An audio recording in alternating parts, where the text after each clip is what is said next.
All right, well, welcome everybody. Thank you so much for coming. A Friday afternoon. Who would come to something on a Friday afternoon except people who like language? So here you are, okay? Yeah, thanks, Mark, for the introduction. Keith Folse. I'm actually in Orlando, Florida. I'm not at Walt Disney World. I'm not at Universal. I'm not at SeaWorld. All of those things are open, but there's a lot more to Orlando, Florida than those parks. Although if you ever came here, you probably went to the parks and that was about it. There's a real city here with real human beings in it who don't have any connection to any of those parks. So my connection to the area is I teach at the University of Central Florida, which is one of the largest universities in the United States with about 62,000 students. Think of that, let that number sink in for a minute, 62,000. Where I'm from, in a very small town in Mississippi, that's several cities, several small towns. It's a really large university. And so I work with three different groups. I work with undergraduate students who might want to teach English conversation overseas at some point. I also work with a graduate program, and I work with a few students in our doctoral program, PhD, where my research area is vocabulary, vocabulary, and more vocabulary. So today I'm not talking about vocabulary, but I am. Because I think if you're going to learn a language or teach a language, you can never go wrong with vocabulary. Yes, grammar is important. I'm not anti-grammar. I'm not pro-grammar. I don't see how you can have any language course and be successful as a teacher or a student. Let's not say student, let's say learner, because maybe the person's not just trying to get a grade, they're actually trying to learn the language. So whether you're a teacher or a learner, you need grammar. But if you don't have vocabulary, you're going nowhere. So what's really important, in addition to all this teaching experience, I have 40 plus years of teaching in all these different countries, is the fact that I'm a language learner. I'm an active language learner. I'm actually taking German right now. It's my third time. I'm old. I did it many, many years ago. So this is taking a German class right now at my university. As a professor, we get one free class. I never use the free class. Well, this time there's COVID-19. I have some free time sometimes. And who doesn't want to be on the computer even more time, right? So I'm actually taking a class online right now. It's very important for me, this German class online. German's important, but not, I hate to say it, it's not because it's German, but because it's one additional language from a linguistic group that I don't have any experience with. I mean, English is a Germanic language, but French and Spanish and Japanese and Arabic and Malay are very different families, right? So I'm learning German, and that's nice, but I'm also taking an online class, and that's really, really important because we have today, I don't know, maybe 200 people here. I wonder how many people have actually had a class online. I don't mean you came to a 1-hour workshop. Anyone, hey, I can come here with my soft drink and my sandwich and cookies and watch somebody speak for 50 minutes. That's not taking a class online as a student. I'm a student in a 15-week, 3-credit, A, B, C, D, F. I want to make an A because I'm the professor. It would be embarrassing not to make a good grade in this class. But also I want to do well. But the point is, I'm a real language student in an online class. This particular online class has no Zoom. There's nothing. There is no active. My teacher, I've heard my teacher's voice maybe 4 times. This is week 10. I've heard the teacher's voice maybe 7 times, maybe 8 times max, because we don't have a class. There's a textbook, which is really great. It's an interactive textbook. There are little videos. There's audio. I can say something in German. I hear myself in German. It's not the same thing. I miss the Zoom component. So for those of you who are thinking, oh my God, I hate Zoom, I want to tell you what it's like to be a real learner in a real language classroom where there's no teacher input. It's horrible. I mean, I have an A. I have a 93.6, okay? But because I'm studying, but this is not my first language. This is my 7th foreign language. I know what to do. When they talk about there are 3 kinds of nouns, I don't panic. I grabbed the pen and said, what are your 3 nouns? Tell me your 3 nouns. So, but everybody else, the other students who are 19 and 20 and 21 years old, they're saying things like, what's a noun? How do you know when it's a noun? Oh my God, that's your question? Yep, that's their question. And I'm sure your students do the same thing, right? So this is not related to Costa Rica or Mexico or ESL or English. It's related to human beings who are not language teachers. You know who knows verb tenses? Us. We know verb tenses because we get paid to know verb tenses. The average person who shops at a supermarket doesn't know what a verb is, let alone a verb tense, all right? Because they're normal people. And this is a message today. I want you to remember this as we say some things about generalizations. Just because something works for us as language teachers, I mean, when we're trying to learn a language, it doesn't mean that it works for everybody, because we're really not normal people. Normal people don't come to a verb tense workshop on a Friday afternoon, okay? So we are dedicated, and many of us in this group today are linguistically gifted or linguistically oriented, right? So having said that, today I'm going to make a few comments every now and then about my German course, of things I've realized about being a student in an online language class. And when we have time for Q&A at the end, if you have any questions you want to ask me about that German class, not because it's German, but because it's an online language class, I have lots to say about that. But that's not my topic today. Okay, let's get to the topic today. Here's the agenda for today. I assume you've read this, but the bottom line, what it's going to say is that we're going to talk about verb tenses today. And which verb tenses should you teach? And I'm going to offer just 3 or 4 or 5 ideas about teaching verb tenses. But my number one thing today is about which verb tenses you should teach for conversation, and why you would do that and why you wouldn't do that. So I have some surprises for you here today. No prizes. You don't misunderstand what I said. There are no prizes. There are some surprises. Okay. So the 3 things I want to cover today: what's a real conversation, what's a verb tense, and then how would you practice these or teach these verb tenses. When we talk about any kind of curriculum, so every teacher, when you teach a class, you have what are some things that never change? You have some people, and you have a language, and usually you have a book or some papers or some worksheets, or you have activities. You have something, you have some stuff, right? And you have students. And then I used to be able to say we have a classroom, but after COVID, we have online and we have a classroom. Even that's different now, right? So one thing that we have to define very carefully is, well, I want to learn English conversation. I want to learn Spanish conversation. I want to have German conversation skills. What does that mean, really? So let's look at an English conversation from a textbook. You've seen this one. Hello, Sue. Hello, Joe. How are you today? Fine, thank you. And you? I'm great. Not fine, but great. Thank you. Because Joe felt the need to say thank you to this person he doesn't know. And Sue says, okay, goodbye. See you later. I'm 62 years old. I have been surrounded by English my whole life. I have never heard that conversation in a supermarket. I have never heard that conversation on a tennis court. I've never heard that conversation from people around me on the airplane. But I have heard that conversation in beginning classrooms all across the world. It's not bad because it's a perfect beginning. But I want to show you what it looks like in Spanish. I've studied Spanish and I've taught Spanish. So you have, hola María, hola José, ¿cómo está usted? Bien, gracias. ¿Y usted? Estoy muy bien, gracias. Adiós, hasta luego. That's actually pretty rude, isn't it? Hello, how are you? Fine, thank you, bye. Because now if you had told me you were sick, maybe I would stay and talk to you. But since you're fine, goodbye. So that's what conversation looks like. My point is, when you talk about teaching for conversation, we need to understand what we mean.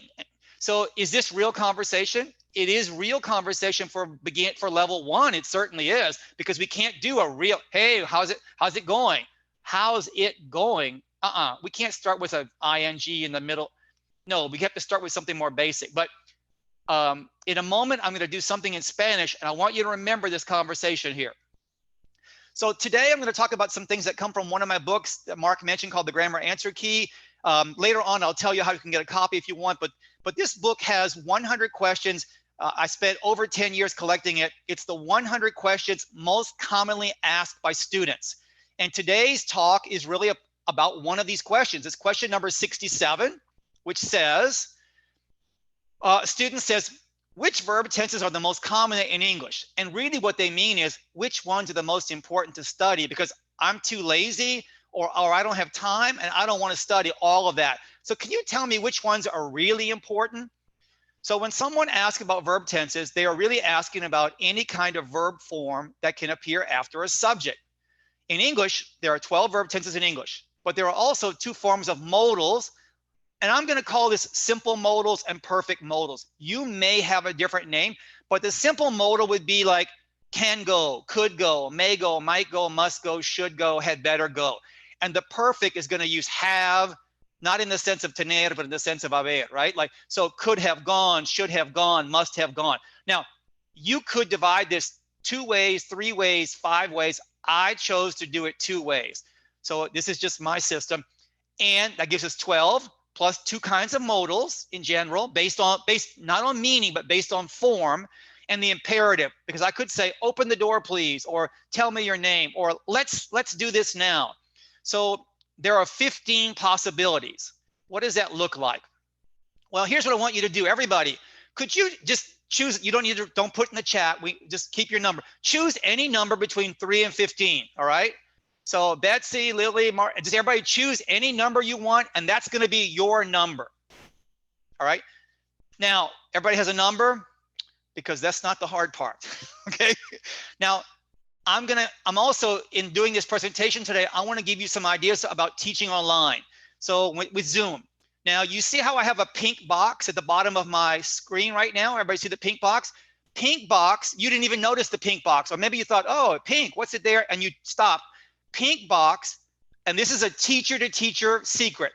I put a pink box in my presentations as a sign to me not to advance the screen until I have explained this slide 100% well, because it will mess up the activity. For example, if the next slide has the answers, I always put a pink box at the bottom of my slide, because it tells me, Keith Folse, whatever you do, do not touch the screen. Do not show the answers. Because once the students see the answers, you can't take it back, right? So maybe you are a super good person, but me, I move my hands a lot. And if I move my mouse, it advances the PowerPoint. So I'm going to touch my mouse again now. Pink box means everybody has a number. I gave you lots of time, all right? So my favorite number is going to be number 9. Okay, so let's see what we got. I'm going to choose 9. So what I want you to do right now is, so here we have the 15, here we have 15 of these possible forms. Whatever number you had, please, in the chat group, type the answer. So the verb is eat, the subject is he. So number 1 and number 2, number 1, simple present, he eats. Simple past, he ate. If you have number 3, you put something. If you have number 9, you put something. So everybody really quickly in the chat box, type what your answer is only for your number.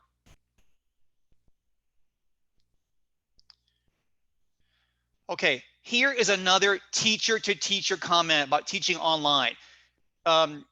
People like being active. People just don't want to sit there. Here's a bad online class. If the student can sit there and just look at you and have the class and do nothing, I failed. I need to, even when it's a live class, I always stop and ask questions. Well, how do I do it when I have 200 people or I have 10 people and it's all in Zoom? So one way to do it is just give everybody one job. And right now, everybody did something. Now, I'm actually ruining the magic of it. Everybody thought, oh my gosh, this is so active. Well, but I want you to understand why your impression was it was active. So here are your answers. So you can check your answers. Now, for those who do British English rather than American English, North American English, progressive would be continuous. So number 4, present progressive, would also be present continuous, right? Past continuous, future. The label, the name doesn't matter. The form will be the same. So please, nobody said, well, British English and American English is different with the verb tenses. False. Why? Because I told you it's false, okay? It's false because we're talking about the label, all right? Now, there are a few differences in usage, and I mean very few, very, very few. In Spanish, you know, you guys mostly are in Costa Rica, but when a Costa Rican speaks Costa Rican Spanish and the Mexican says something, I asked somebody, what do you call this in Costa Rica? What do you call it in Argentina? What do you call it in Spain? 3 people have 3 different words for a pen, for a kite, for a little boy. That's crazy to me in English. You guys have much more variation in Spanish than we do in British and American English, right? So everybody, today's workshop is not about doing this lesson about the 15. The 15 is, so I want you to understand what we're doing. So we've got he eats, he ate, he will eat, he is eating, he was eating, he will be eating, he should eat, he may eat, he might. You can put any modal. He could eat, must eat, had better eat. Number 8, he should have eaten, could have eaten, must have eaten.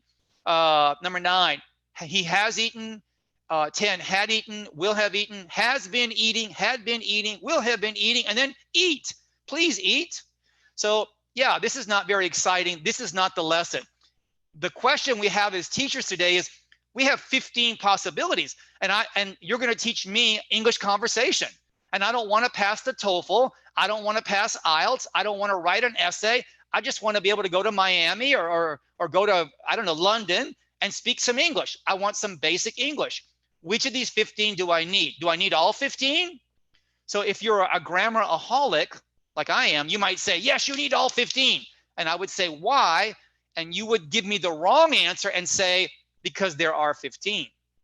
The only people who need to learn all these 15 are English teachers. Really, that's all. But native speakers use all 15. Yes, my student who was studying English conversation, level 1, level 2, level 3, was not trying to be a native speaker. They were trying to learn beginning English conversation. So you can't teach them all, and you shouldn't teach them all. All right, let's try this again though. One more.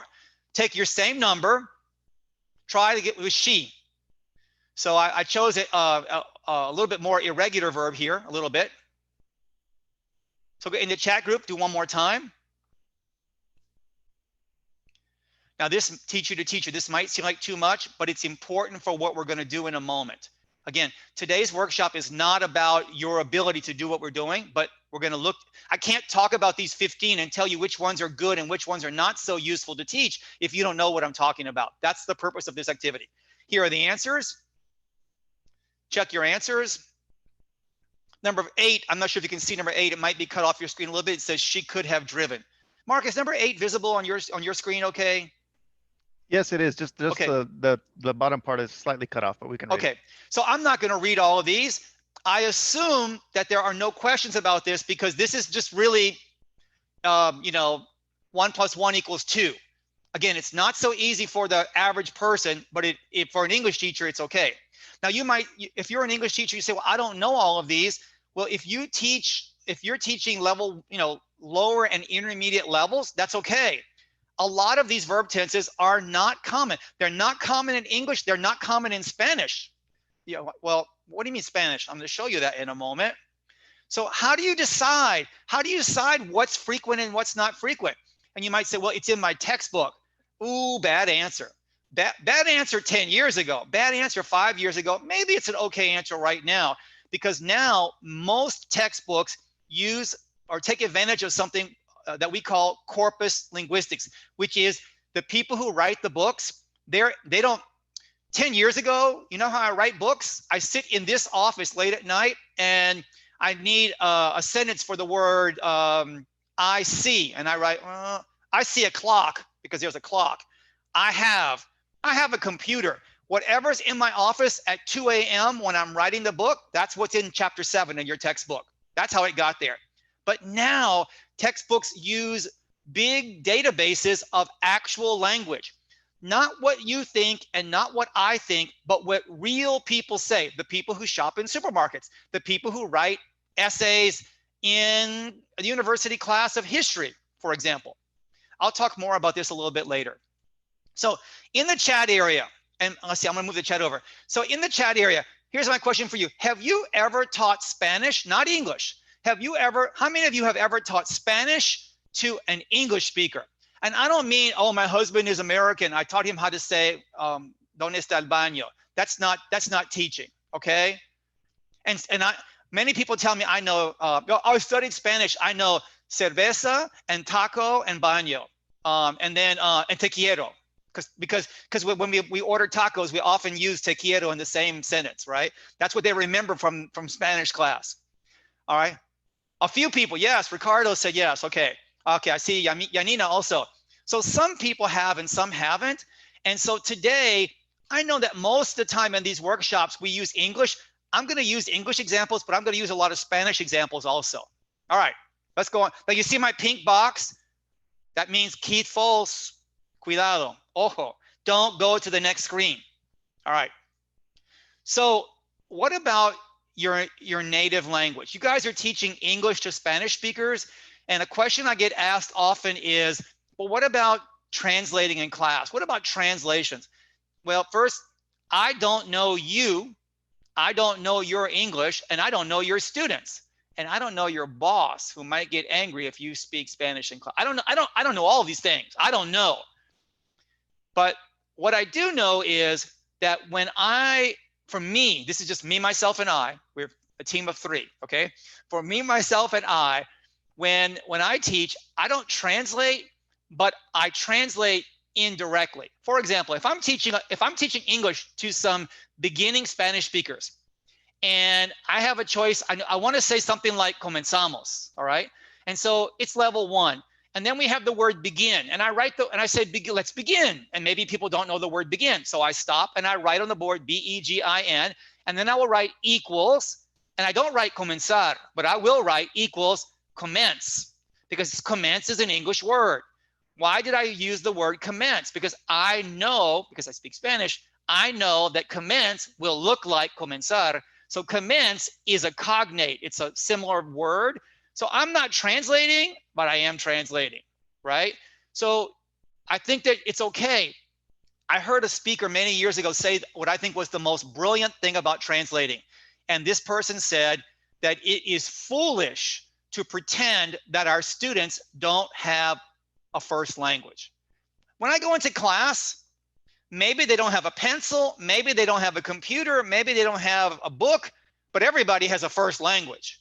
So again, I'm not saying translate. I don't want anyone to, Folse said we should translate.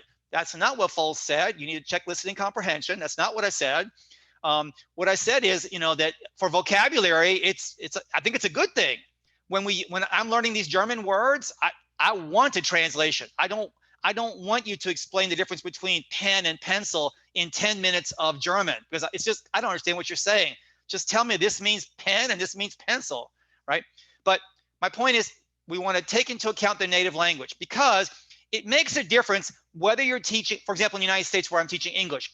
You teach a class of 20 where everybody speaks Spanish. I teach a class of 20 where 5 speak Chinese, 5 speak Spanish, 5 speak Portuguese, and 5 speak maybe Haitian Creole, like French. So I can't translate. In fact, it would be horrible for me to translate even one word in a class in the United States, because 75% of my class has no idea what I said. And if I were them, I'd be angry, right? So verb tenses in English versus verb tenses in Spanish. All right, so here's what I want you to do. Mark, we're going to put us in breakout rooms in a moment. And here's what I want you to do in your breakout rooms. I want you to talk about just this. Which do you think is more difficult? Only talking about verb tenses. Mark, we only need about maybe 5 minutes, 5 or 6 minutes in the room. Perfect. So which is harder?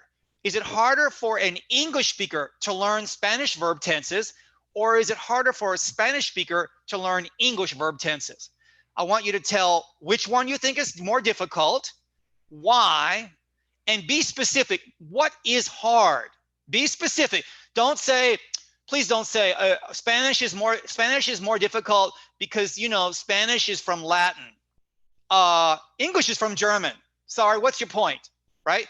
Give specific reasons. Also, talk about if anyone in here has tried to teach Spanish to an English speaker, maybe in your group, they can bring in some examples. Mark, give us maybe, let's say 5 minutes in a group, and we'll come back in breakout rooms. Sounds perfect. All right, guys. So we're going to be in groups of 4 or 5 people. When you get in there, let's take advantage of those 5 minutes and make sure you're being careful with your microphone. So here we go. Thank you.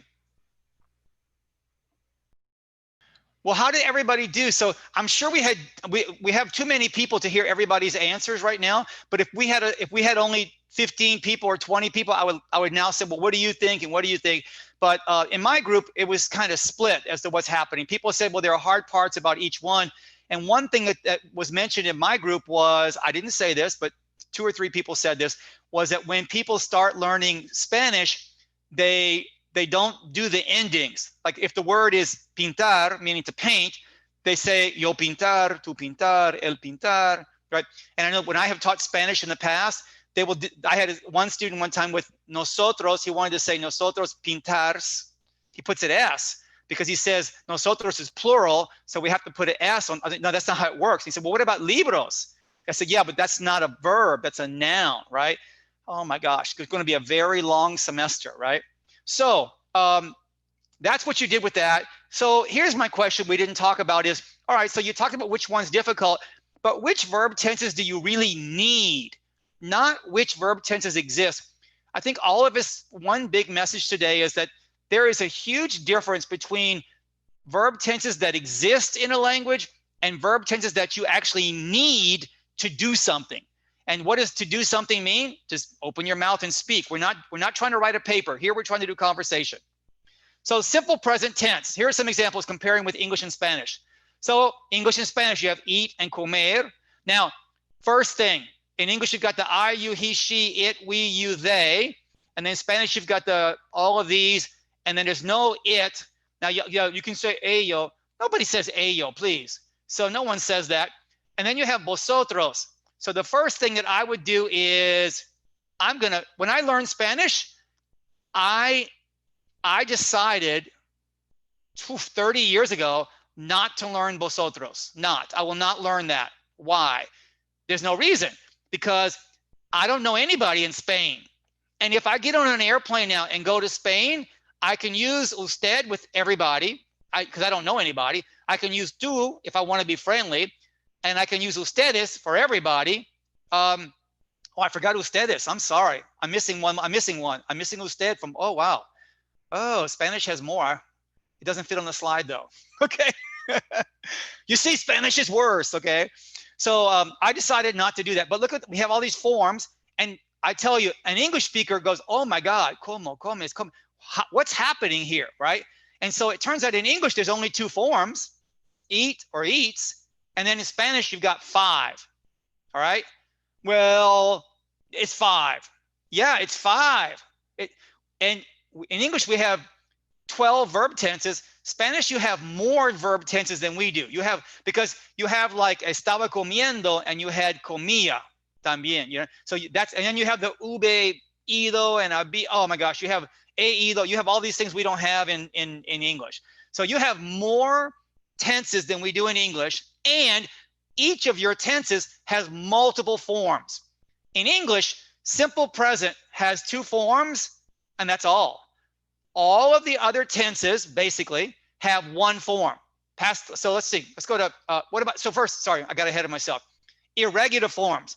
Because everybody says we start with regular forms. Like eat is a regular verb in present tense because you have a choice of nothing or s. And in Spanish, comer is a regular verb in simple present tense. But what about irregular verbs in simple present tense? Can you think of irregular verbs in English in simple present tense?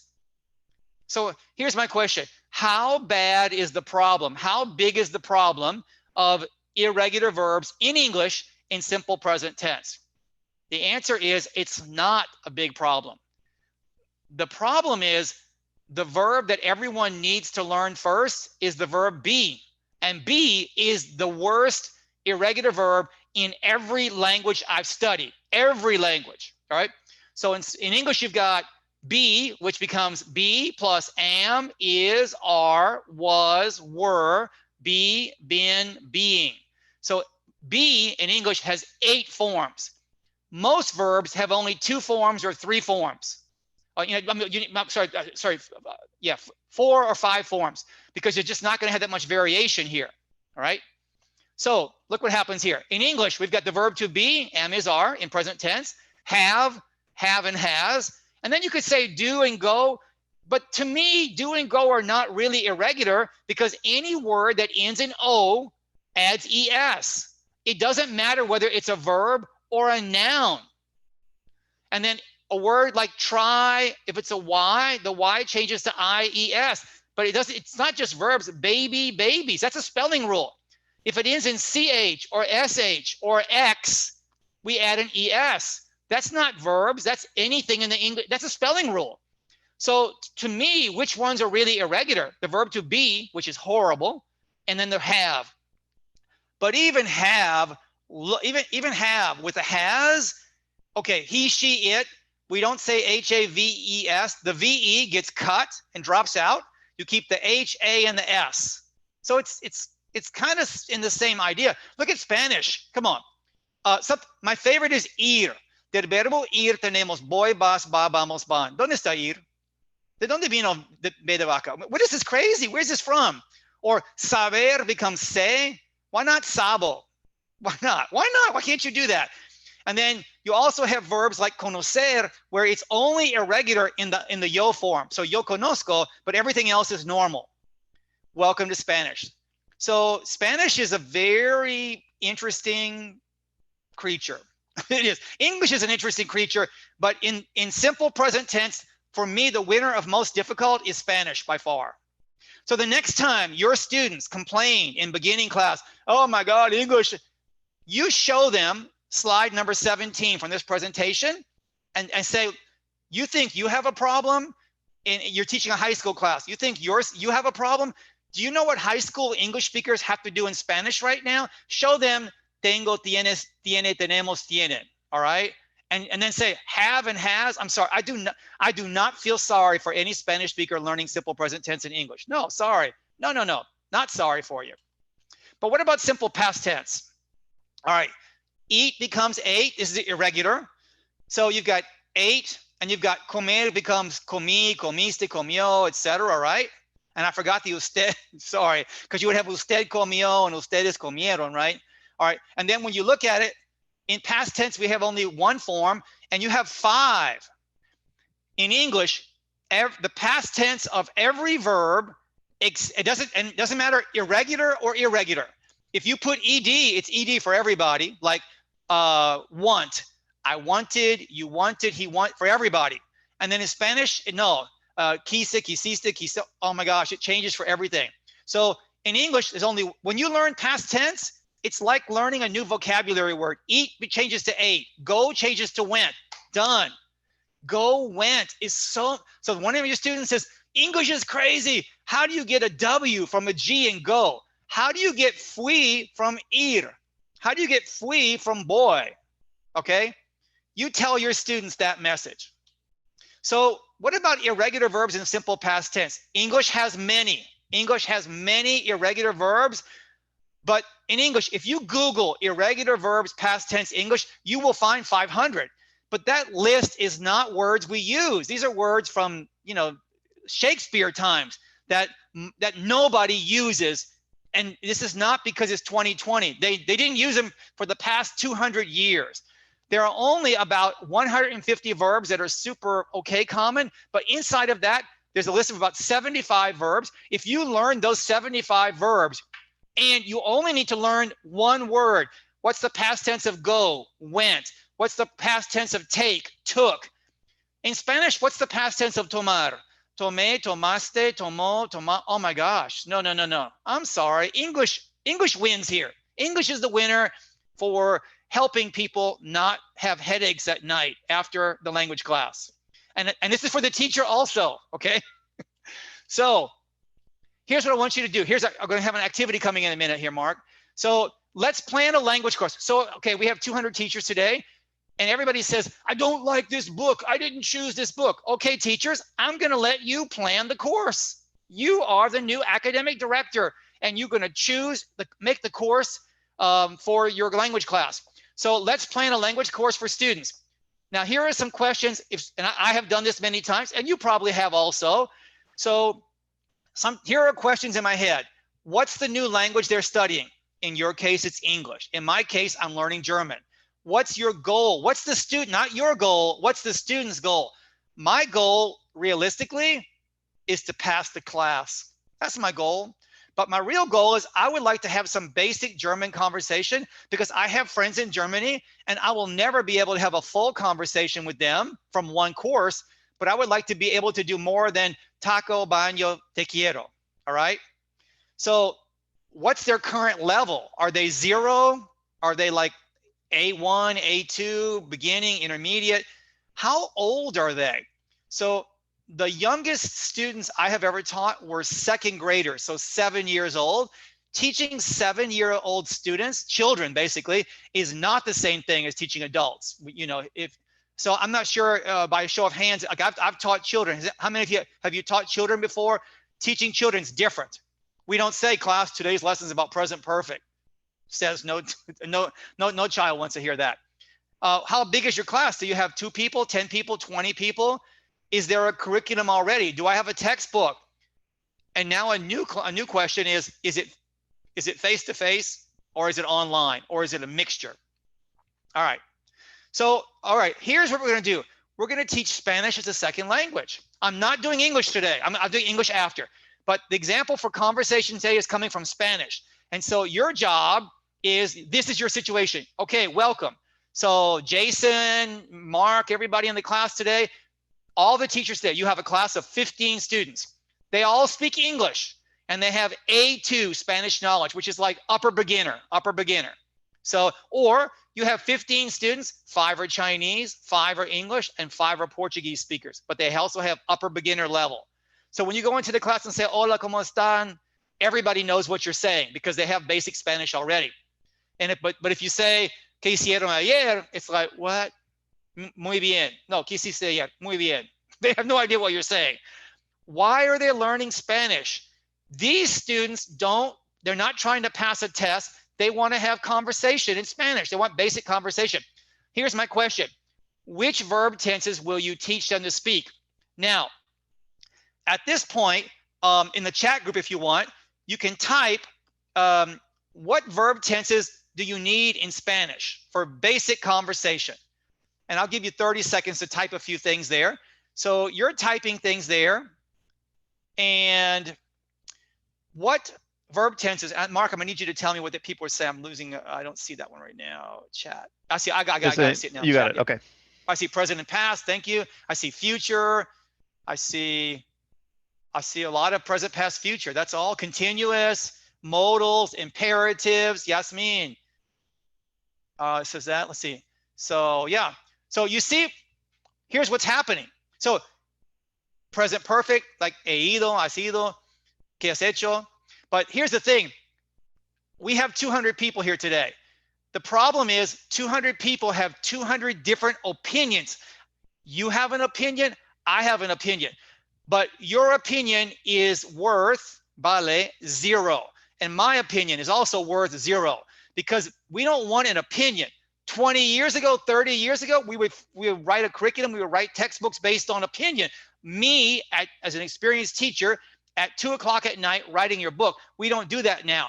Now what we do is, if it's conversation, I go get conversations in English from TV, from people. I get not textbooks. I get real conversations, put them in one big database, one big Word doc, and I search to see which verb tenses are the ones that people use, really use, okay? So here's what we're going to do. Language, yeah. So I see somebody said language in context. It's not, that's correct, but it's not just language in context. It's language from a real context, not in your head or my, it's not, hola, ¿cómo está usted? Muy bien, adiós, chao. That's not real. That's a textbook. It's okay for level 1. But what do you do in level 2 and level 3, level 4? So, for example, in English, take the word dozen, docena, take the word dozen. And I want to you make it in a sentence. And I have a pen and I say, I have a dozen pens. I have a dozen controls. I have a dozen cell phones. Those are all correct sentences, but it's not good English because, I mean, it's not real English. When people use the word dozen in English, there are 3 nouns that are super common.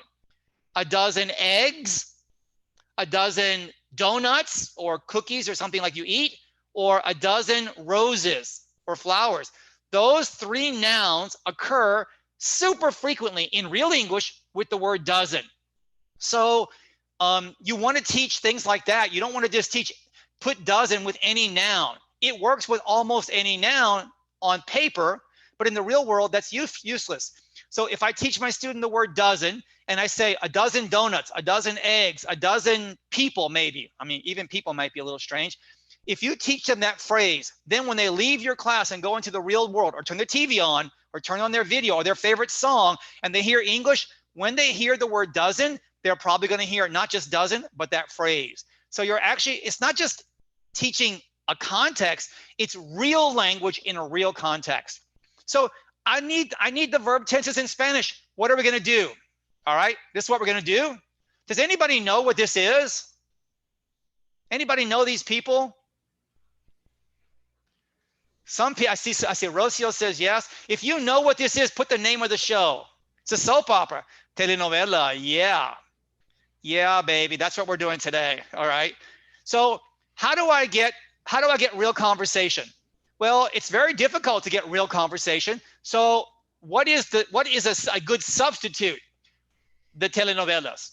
So if you want to improve your English, you can watch a TV show like Friends.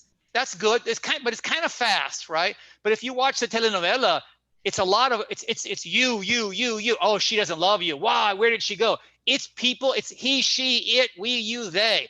Real conversation is full of pronouns. This is just one example from grammar difference. Real conversation is full of pronouns. Academic language has almost no pronouns. So that's just one difference between written language and conversation. So I want to show you something in Spanish. So can we get the Mark? We have eight volunteers. So here's what's going to happen. I think. Yeah, Mark, let's let them know that. So we're going to need 8 volunteers. So if you write your name saying that yes, I want to participate, all you have to do is read something in Spanish. We'll choose you and we'll make sure we open your microphone so you can help us do this. So Myra said, Rocio, we're going to give you a name. All right, so we got at least 8. So I think we're. I'm going to go one by one, opening their mic. No problem. I'll go ahead and advance it. So I'll go to the next screen. While we're getting, here's a warm up, okay?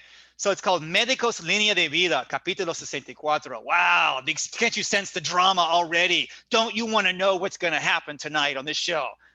Not me, but I love the language. Okay, so here's one. So it says, debido al altercado frente al patronato, René presiona a Regina para que despida a David, mientras que Arturo recibe una sanción administrativa. Regina se decepciona de David y termina su relación. Please don't cry. Luz comienza a tener problemas con su familia, because you have to have problemas in a telenovela, right? Now, this is not conversation. How many sentences do you see here? How many sentences do you see? Yeah. 3.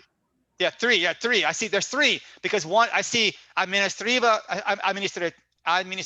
punto, relación, punto, y familia, punto. Now, look at we have maybe, I don't know, it's like 40 words, 50 words, and 3 sentences. In conversation, you're going to have lots of sentences. Where are you? Question mark. I don't know, period. Tell me your name. I want you to notice that in conversation, there are grammar differences. In conversation, and this is not just Spanish. If this were in English, but I'm doing it in Spanish because I want you to really see what's happening. In English, we tend to have these nice, any language, when it's written, we have these nice, big, beautiful sentences. But in conversation, are you hungry? Yeah. We don't get, yes, I'm really hungry now. I would like to have it. No, it's just, yeah. That's real conversation, right? Now, here, how many pronouns in Spanish? How many examples do you see of él, ella, tú, yo? None. None. Maybe we see one, but there's none. But this is a big difference. In conversation, you're going to see pronouns everywhere. It's part of conversation. My point is, this also happens in English. This is not just Spanish. It also happens in English. People think that, remember in today's talk, the first slide was what is conversation?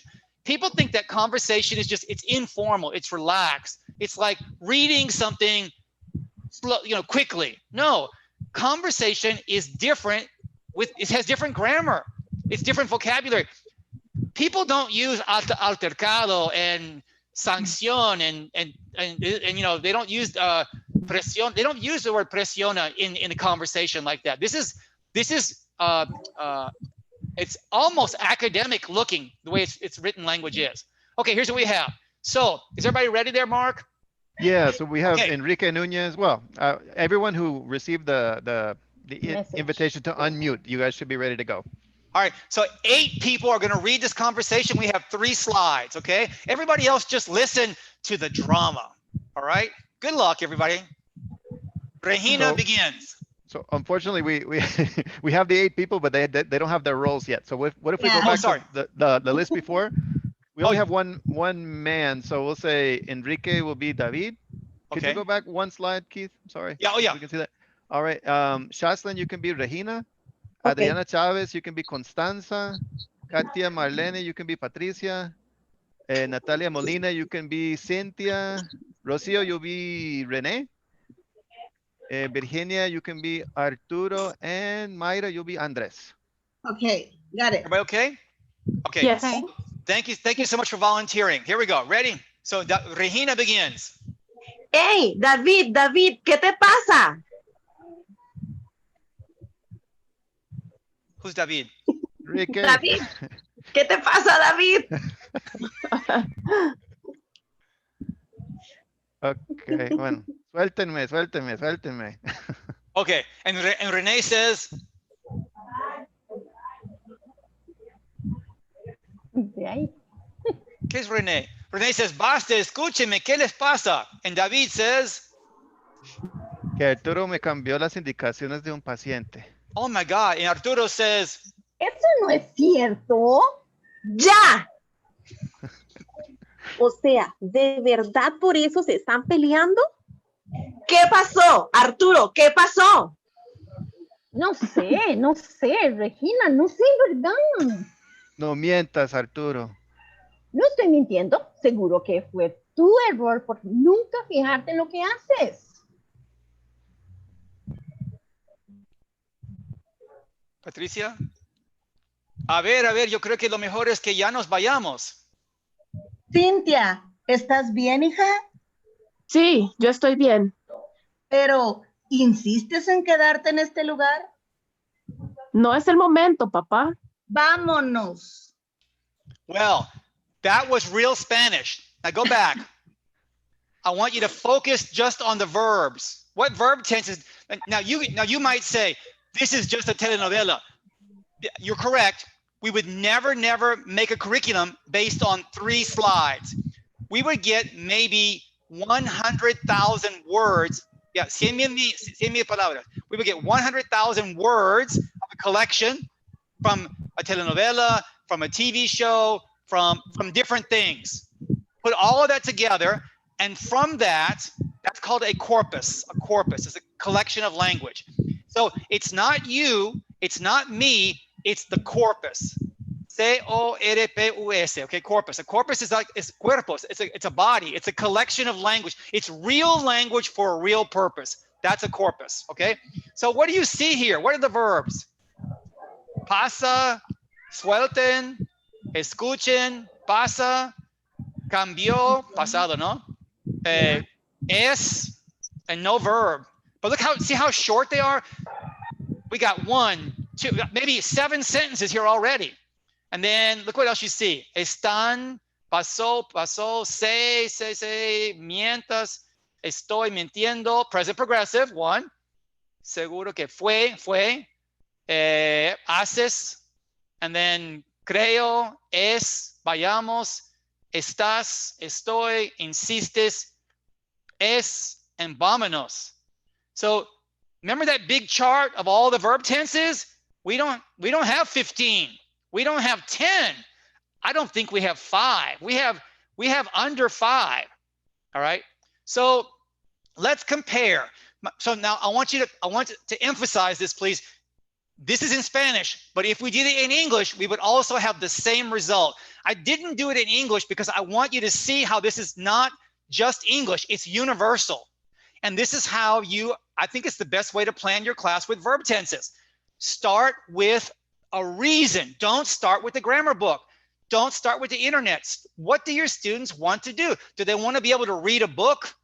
If they're going to read a novel, if they're reading a novel, that's probably a lot of past tense because most stories use past tense, right? If it's a conversation, you see with a lot of present tense, right? If it's a conversation, you need short sentences. Oh, my grammar is not so good. You don't need big grammar for conversation. In fact, you just need, like, I think in Spanish, you just need que pasó, a lot of que pasos, okay? All right, so here I have the same thing. I already did the answers for you. Everybody, we have a lot of people today. Normally I would put people in groups and do this together, but we're not doing this together because there's many people today.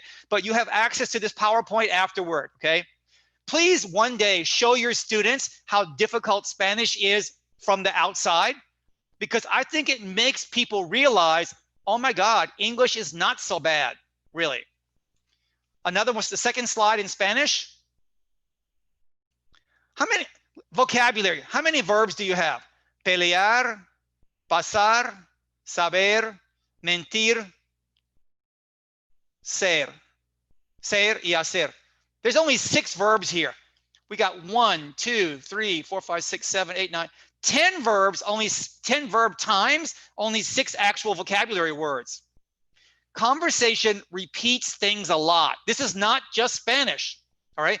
So sometimes a telenovela is good because they're trying to be very dramatic. And also I will tell you, I don't have any money to buy things on the internet. The telenovelas are, the script is free, it's there. So, and believe me, telenovelas in English and in Spanish are so popular, you can find it on YouTube. All right, now here's the last one from Spanish, last example. Okay, I'm gonna go to the next thing here now. Now compare this with the paragraph. You see the difference? The vocabulary has changed completely. It's like, this is not beginning.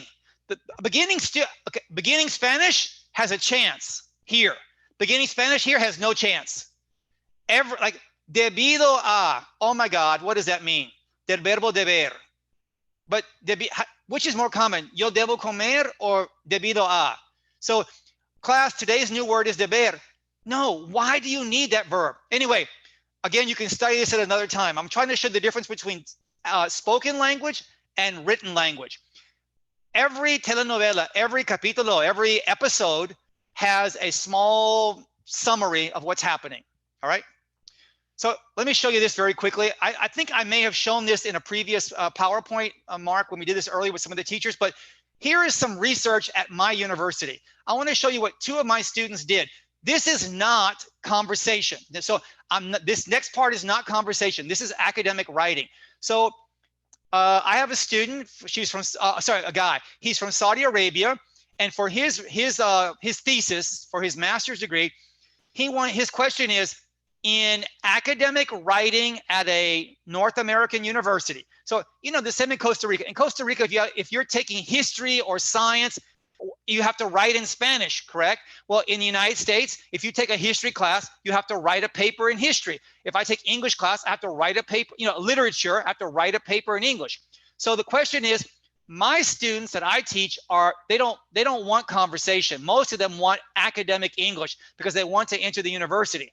So they have conversation already. They think they have conversation already. They need academic writing, okay? So I don't want to teach the telenovela to them. I don't want to teach the Friends TV show. So I go to a person who teaches English composition. This is not ESL. This is just, these are native English speakers who take an English class where they're writing about literature. We get the papers. I told the professor, please give me some papers that were good and excellent. I don't want the bad papers or the medium. Give me the good papers and excellent. We have 103,000 words. You see over here, you see the corpus, 103,000 words. And so we have the papers. So here's my question for you. And we have 15 possibilities. And by percent, 100% divided by 15. If it's all equal, more or less, we would have 6, 7, 6, 7, 6, 7. Si ponemos 6 y 7 over and over and over, more or less it's 100. Because 15 times 6 will give you 90 more or less, right? So now, but you know that these tenses are not equal, right? We already saw that. This is the point of today's talk. The verb tenses in no language are proportionate. They're not similar in frequency. And your teaching should not be similar in frequency. Your teaching should reflect what your students want to do with the language. If you want to teach writing, pay attention here. If you want to teach conversation, that's a different part, all right? So you think it might be 6, 7, 6, 7, 6, 7. It's not. This is an English class, and here's what the answers were. Now, again, we don't have time today for this, but I would ask everybody, what do you think the answers will be? And here are the answers. From 100,000, 50% were, of all the verbs in all of these papers, were simple present. I'm going to remove 1%. take 1% out. Look what happened already. Now I'm going to rearrange. Look what I have. Simple present. Half of every verb in those compositions was simple present tense. This is not non-native speakers. This is what native speakers write. My students have to go to the university class and write papers similar to this about these topics. So people who write in English about those topics, simple present 50%, simple past about 30%, modals 10%, not the past modal. This is the like should go, can go, must go. Think about that. If you combine the first three, that's 89%. That's power. That's 99 out of every 10 verbs are present, past, or modal. But what about, but I think, I don't care what you think, and no one cares what I think. What you think and I think does not matter if we're doing this scientifically. You know what matters? Facts, information. And this is what we got. All right. Now you say, well, this is English composition. Okay, let's try a different one. All right, let's go to the history class. Un curso de historia. All right. Imagine the same in Costa. I'm sure if I went to the Costa Rican University and asked the professor of history, give me your papers in Spanish, and did the same thing. So I had a different student, also from Saudi Arabia, Bushra Katani, and she looked at 101,000 words, almost 102,000 words. And she had 130 papers. All right.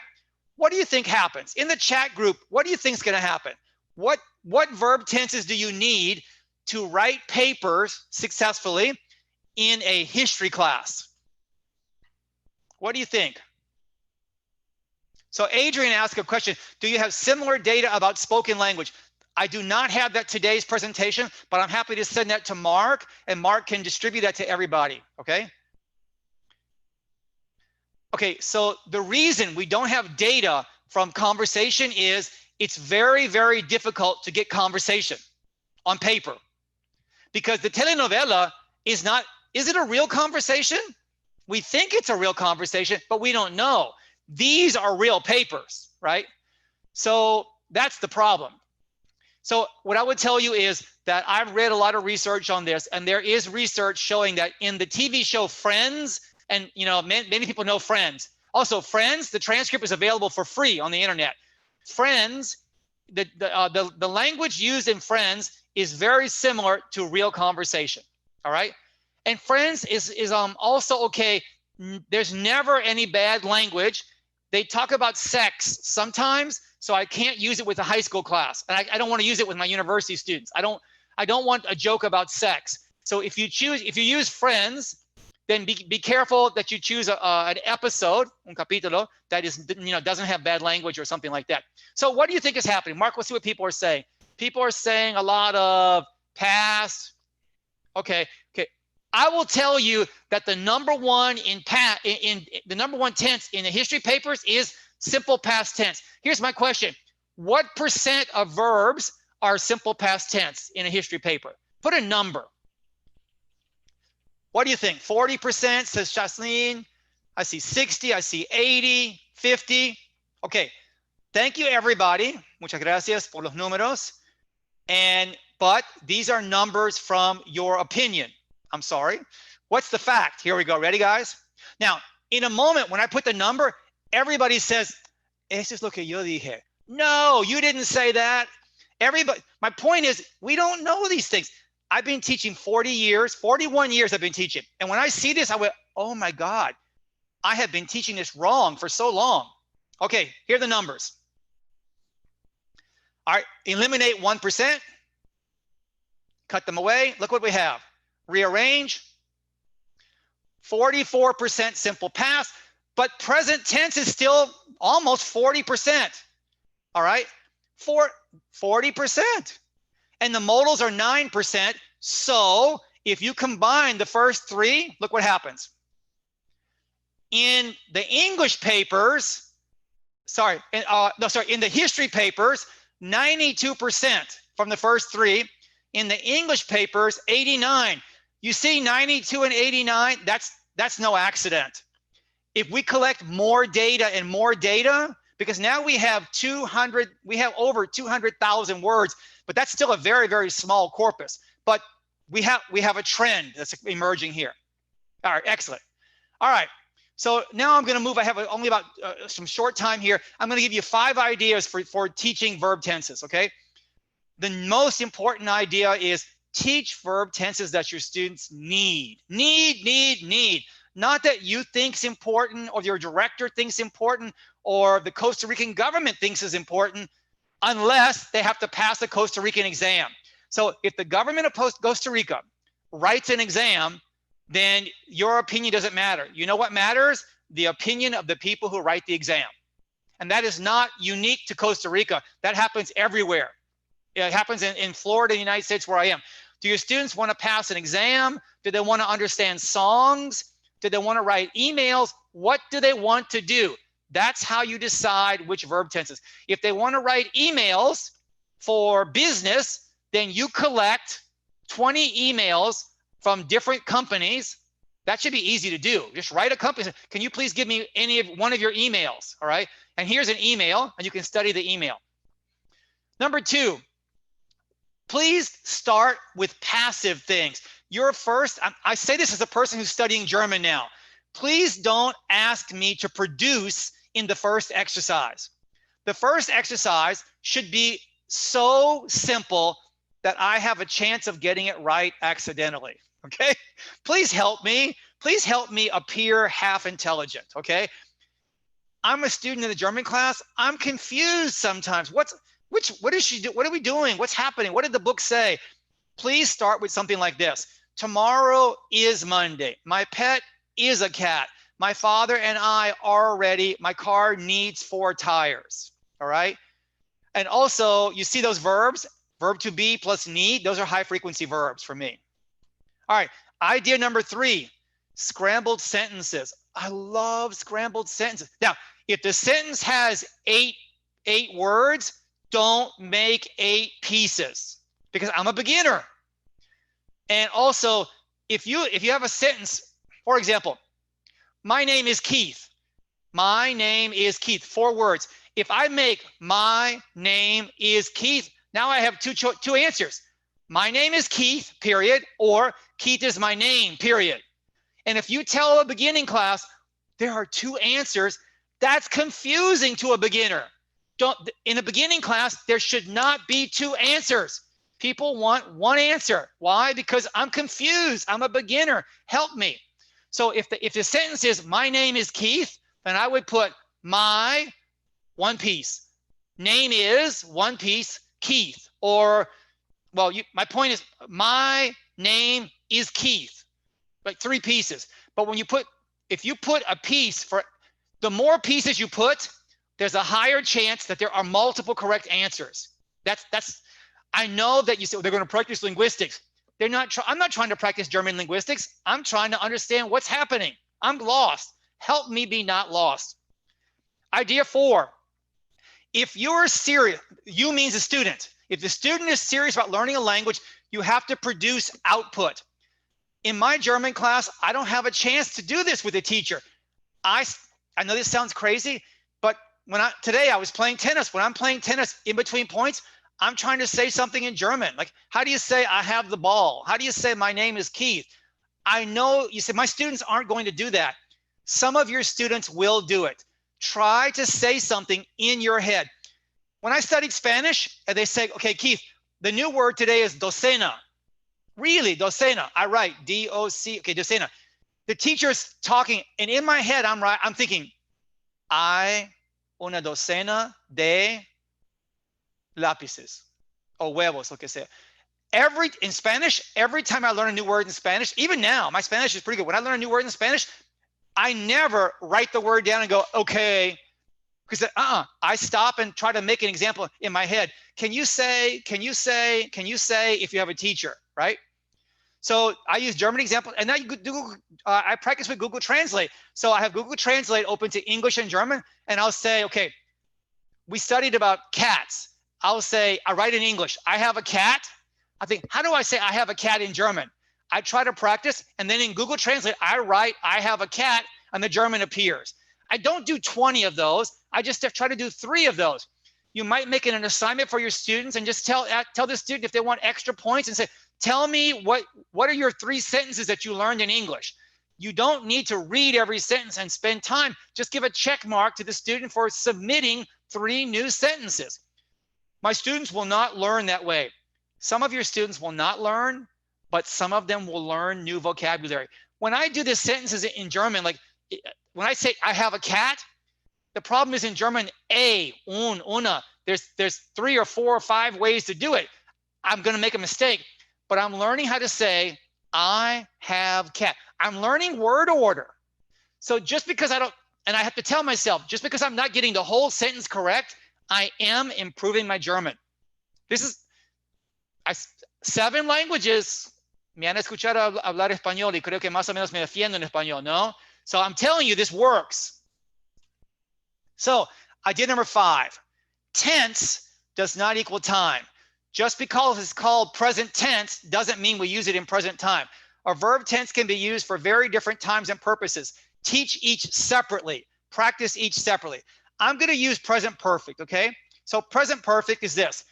Here are, present perfect. I have gone, have done, have eaten. I think this is the most difficult tense in English for everybody, not just Spanish speakers. So present perfect has one form, have gone, has gone, right? There's one form, have or has. In Spanish, el verbo haber más the participle, right? He ido, has ido, whatever, right? So it's one form, but it has different usages. In English, there are many. Here are 3. We use with for or since. A past action, that's still true. I have been a teacher for 20 years. Maria has worked here since 2010. Or with ever. Have you ever eaten sushi? Or with first, second. This is the first time that I've eaten sushi. This is the second time I've told you to clean your room, says the parent to the child, right? So those are 3. Never, never, never teach all 3 at the same time. Choose one and teach one. The student, when you teach present perfect, the student does not need to know that you have a number 2 and a number 3. The student is confused. Just start with 1. The math teacher taught addition in 1 month in 1st grade. Then that teacher taught subtraction a month later. Nobody learns addition and subtraction in the same week, let alone same month. So with the present perfect and verb tenses, just choose one part. So I'm only going to teach today, class. We're going to practice ever. So that's all I want to practice today is ever. Have you ever eaten sushi? So you see the pink box? All right. Class, now I'm teaching English to you today, and I'm practicing have you ever. All right, class, please do this worksheet. So I see Virginia, and Virginia for number 1 would say, have you ever had a pet cat? Thank you, Virginia. And Mayra would say, have you ever been in Ecuador? Thank you very much. And then Mark might say, have you ever taken a class that was completely online? And I would say Betsy, and Betsy would say, have you ever missed a flight? And I would say Jose, and Jose would say, have you ever taught a class with more than 50 students? Excellent, excellent, excellent. But you know what? Nobody cares. Nobody cares. I don't care. And so when we check the paper and Mark reads number 1, the teacher says, Mark, number 1, and Mark reads number 1. After Mark reads number 1, Mark doesn't care about 2, 3, 4, 5 because it's over for Mark. So I want a speaking activity about have you ever, and only have you ever, and I want people to speak a lot and care. Here's the secret. So here's my worksheet, right? The have you ever, all right? So in a moment, we're going to do, Mark, did you make a poll for these already? Yes, I did, at least for not the yet, first 3. Okay. Here's what we do. So, okay, here's the activity. It's called Have You Ever? It's a class survey. So I don't know, right now it's COVID, we're not teaching a regular class, but before COVID, I gave every student this paper. And I would say, okay, everybody, what's your question? And go back and I would say, Mark, pick a number. Mark, you're number 4. And Mark would write, have you ever missed a flight? And that's all. So Mark, this paper's for Mark. And Mark would write, have you ever missed a flight? That's all. And then Mark would make a prediction, because the challenge here is everybody's going to make a prediction. Today we have, I don't mark 200 people, I don't know, but 200 people. What % of people here do you think have missed a flight? So for example, Mark, have you ever missed a flight? Yes. Okay, ask me.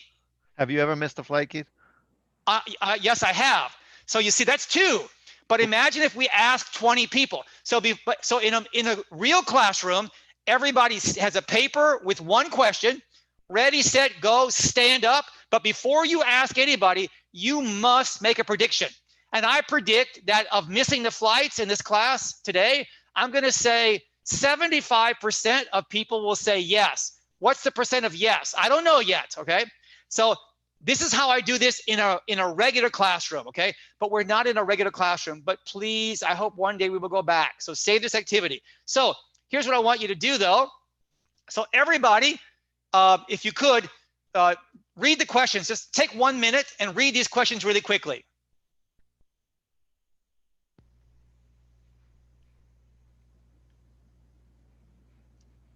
So normally we would each have one question, and I would say, okay, so we would be in small groups. We don't have time today to do this inside of breakout rooms. And the breakout room, if you only have 5 people, it's not so interesting because it's only 5 people. But if you put people in breakout rooms for this, you're going to have to do the activity multiple times. Don't put people in a breakout room with 20 people. Why?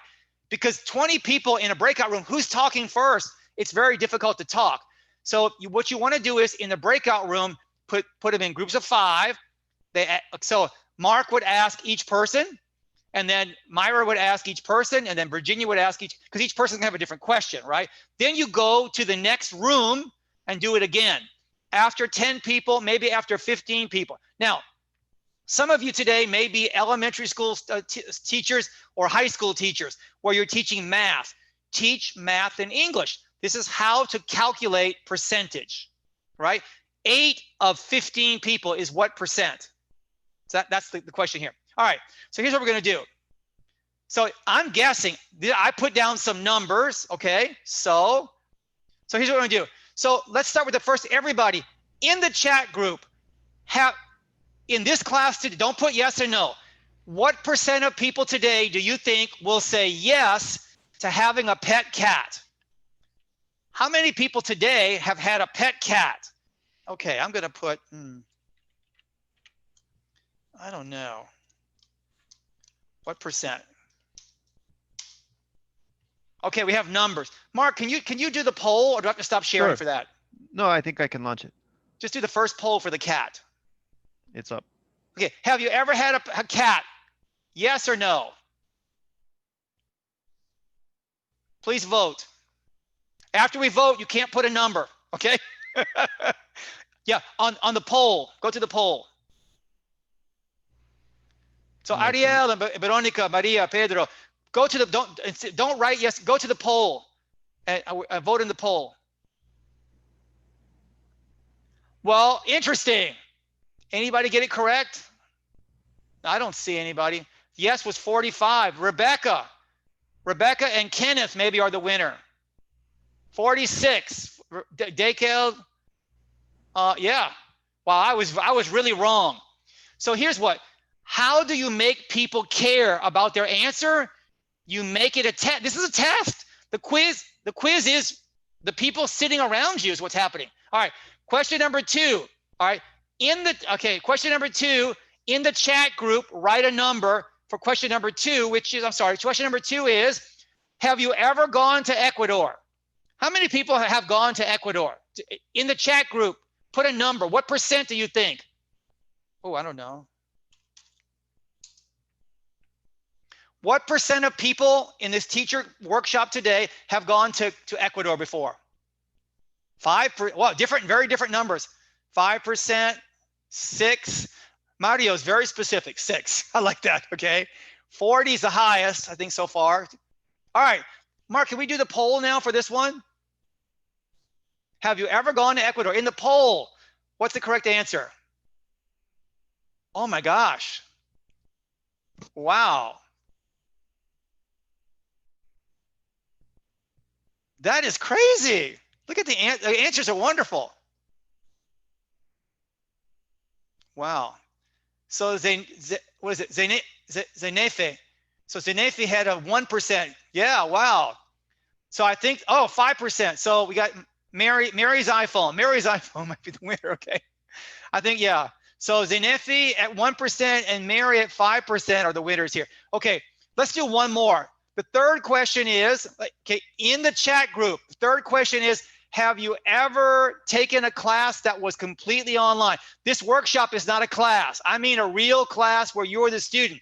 Have you ever been a student in a class that was 100% online? Yes or no? I'm going to put that. What percent do you think? 5%, 90%, 60, 96, 85, 60. Wow, the numbers are, today's idiom is all over the place. Wow, everywhere. We have zeros and wow, okay. All right, Mark, can we do the poll for question 3, please? So have you ever taken a class that was completely online? Today is not a class. Today's a workshop. I mean, you know, a university class or something like that. The whole class was online. Wow. This is not what I thought. I thought it would be a lower number. But I'm old. That's why I say that number. Okay. My answer before September was no, but now with German, it's a yes. Wow. 75% said yes. That's cool. Okay. Mark, I think we won't do number 4 and number 5. Okay. We'll stop those for there. Okay. But everybody, if you look, this is the activity we're doing for today. And what I was trying to show you is it's where you take one specific grammar point, not present perfect, but have you ever present perfect? And you do a poll where each student if we were doing this in a real class, I would say, Maria, have you ever had a pet cat? Mark, have you ever had a pet cat? Jose, have you ever had a pet cat? I would say, have you ever had? I would say it 20 times. And in class, I can't make my students repeat 20 times. It's a great activity. All right. Let me go to the next one. Here's a free thing for you today. If you want to improve your English conversation or your students want free English conversation, at my university, we have students who are studying to be future English teachers. These are not professionals yet. These are university students who are native speakers, and they don't, you know, if you ask them, how do you pronounce the ED in wished, you know, the T, they have no idea. Why do you say I am swimming? Why do you have ing? They have no idea. They're native speakers, but they're not teachers yet, but they need practice with conversation. So in my course in January, these students they need to do 8 or 10 or 12 hours of English conversation. This will be online and it's free.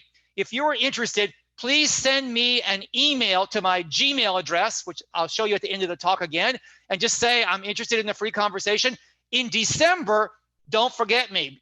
Come back, okay? If I'm selling it, I will try to find you. If it's free, you got to find me, okay? All right. If you're interested in any of my books from today, I have a book about teaching with Zoom in Spanish. The vocabulary book is really a really popular book about context and translation and teaching. And then we have the yellow book, The Grammar Answer Key. I have 3 slides where you can order Enseñar con Zoom in Spanish. This is where I learned that Spanish is so different between Mexico, Costa Rica, and Argentina. It was a huge problem. The book is in English. It was a huge, very difficult task to put it in Spanish. And then we have vocabulary myths from Michigan. And then we have this one also from the University of Michigan Press that Mark announced at the beginning. Zoom, sorry. And now that's the end. There's my Gmail. And I know we're up kind of at the time limit, but I'm happy to stay and answer some questions for a few minutes if we have some time there, Mark. Yeah, no problem. We can stay a few extra minutes. I'm tired. Okay, I'm going to stop sharing. Everybody get my email? I'll stop sharing screen in a minute. I'll type my email in the chat group, okay? Perfect. So I'll stop sharing for a moment. All right. All right. I'll type in. Mark, any questions that you see people want to ask? Yeah, so while Keith's typing his email address, if there's anyone who has a question for him, you could type your question directly in the chat, or you could raise your hand or otherwise indicate and we'll unmute you. Someone asked me, which application do we need for the interview that we do, the conversation hour? The conversation, usually it's between, here's what happened. If you're interested, I will get you send me your email or your student's email, and then my student will send an email to that person and say, my name is Joe Smith, and I'm at the University of Central Florida, and I would like to have a conversation hour with you. When is good for you, and what do you want to use? They can use Zoom, they can use Skype, they can use WhatsApp.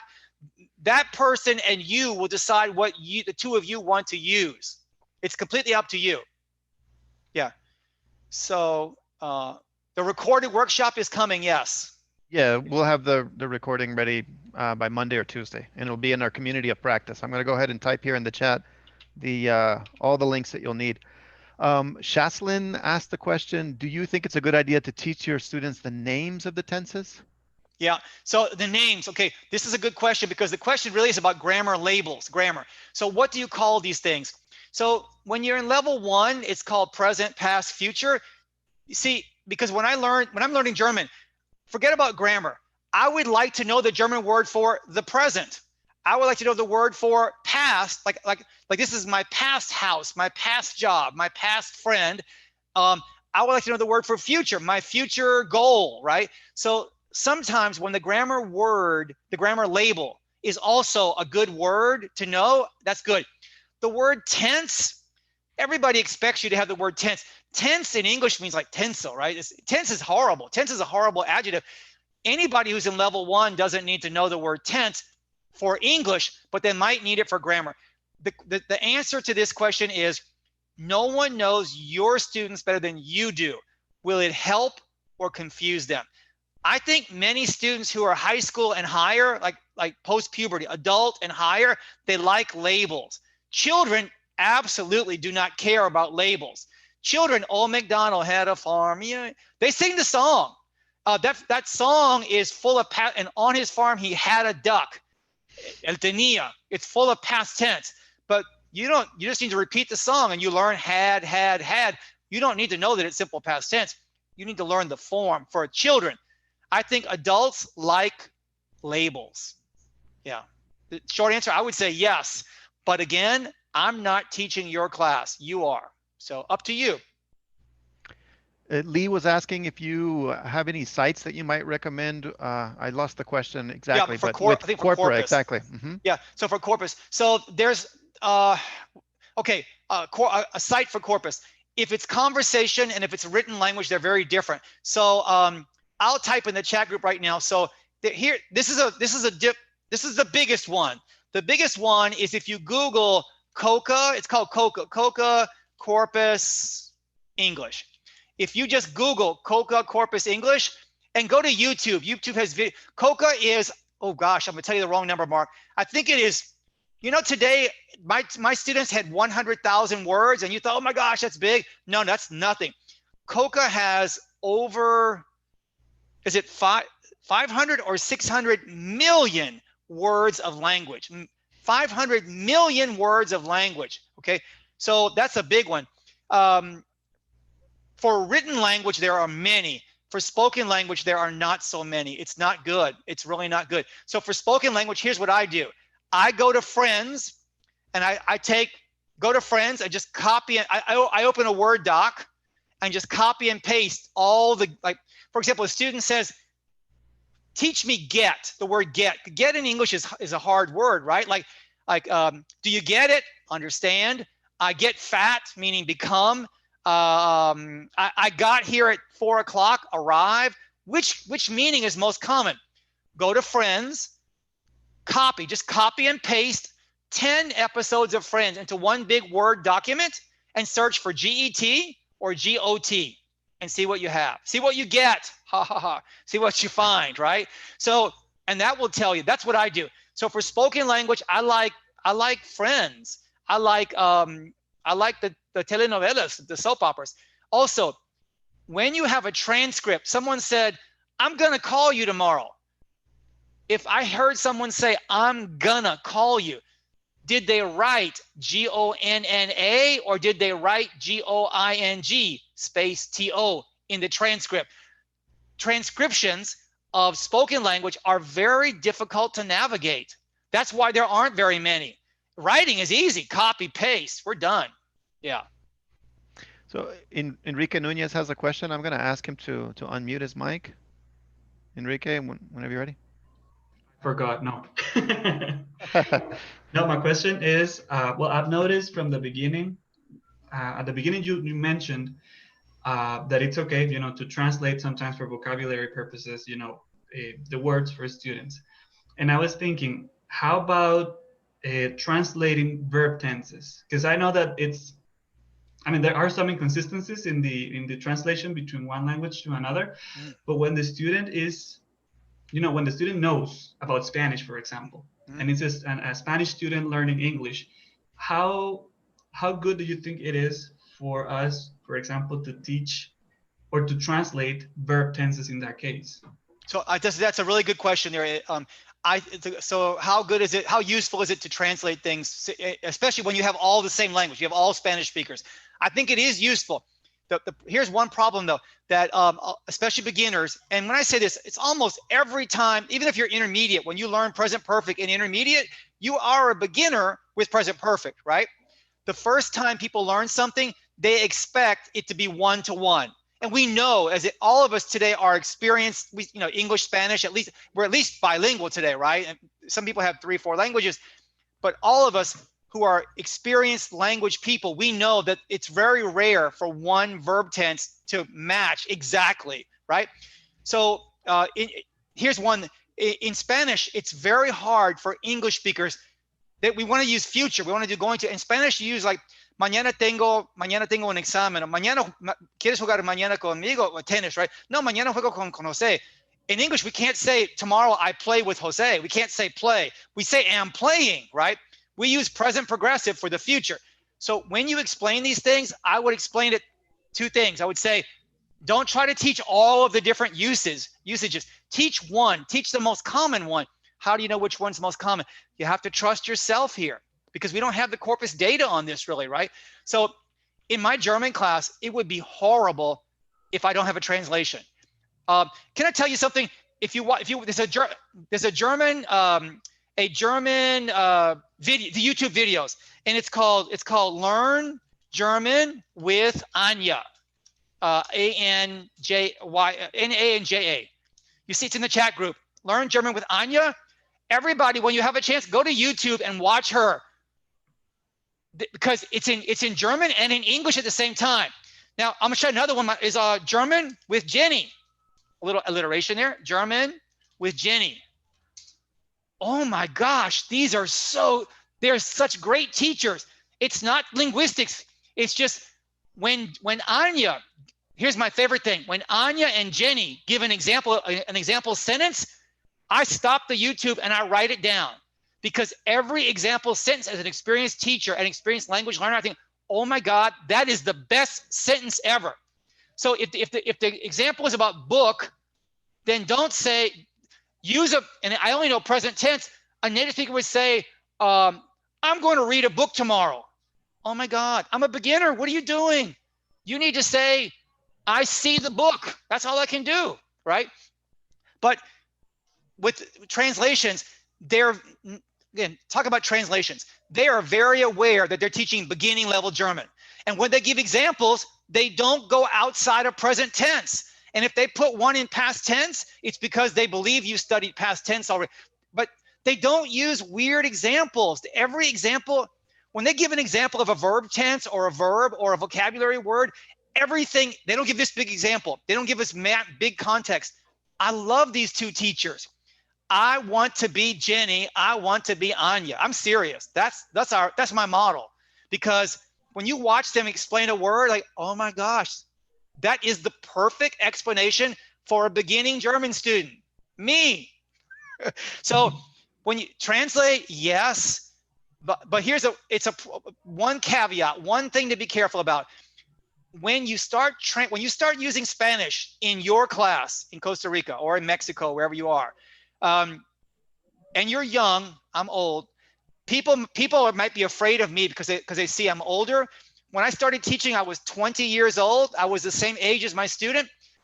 And I'm not very tall. I'm not big. So when people see me, they think, oh, you look like me, right? And so when I spoke Spanish in class, I thought I was helping, but then nobody would speak English after that. Just tell us. So you have to say, for example, sometimes say in English. Sometimes I will translate vocabulary in Spanish, and that's all. These are the rules, and these are my rules. But if you don't make those rules in advance, the chance of a problem is high, very high. But watch Anya and watch Jenny. They translate a lot, but they say it in German, and then I stop it and go, okay, what is that? Oh my gosh, I got it right, and I feel so good, right? Okay, professionally, my next mission, I want to learn how to make a short video like Anya and Jenny with captions, with words in the video. And next time I talk to you, I will have that video, okay? On YouTube. Cool. Thanks for the question. Thank you. No, thank you. Well, Keith, I think we're running out of time, but this is exactly what happened during our national conference, where at the end, everyone was saying, I want another hour. When's Keith coming back? So perhaps we'll have a third round of Keith sometime in the future. So I just want to say thank you so much for coming back and being with all of us here on Friday. And everybody's got their camera on. Can you please show some love to Keith? Thank you, guys. Thank you so much. Really. I really appreciate it. Thanks so much for the invitation. And everybody has my email. If you have, I love grammar. If you have a question, send me your question, okay? Excellent. Thank you so much for being with us. It's so great to have you. Your energy, and I can understand that you're exhausted right now. Lily, I have my Diet Coke. I'm good. Excellent. I have mine too. Well, everybody, I hope you have a good dinner tonight and have a really great weekend. Thank you so much, too. Keith. Thank you. All right, thanks, guys. Bye-bye. Keep an eye out. Keep an eye out for an invite you'll get probably sometime next week to our final talk of the year with Betsy Parrish. That'll be 2 weeks from today. You won't want to miss it. And all of you who've been asking, where can I get the recording to this session? It's going to be posted in the community of practice. And I'm spamming the chat here with all of the links that are necessary, right?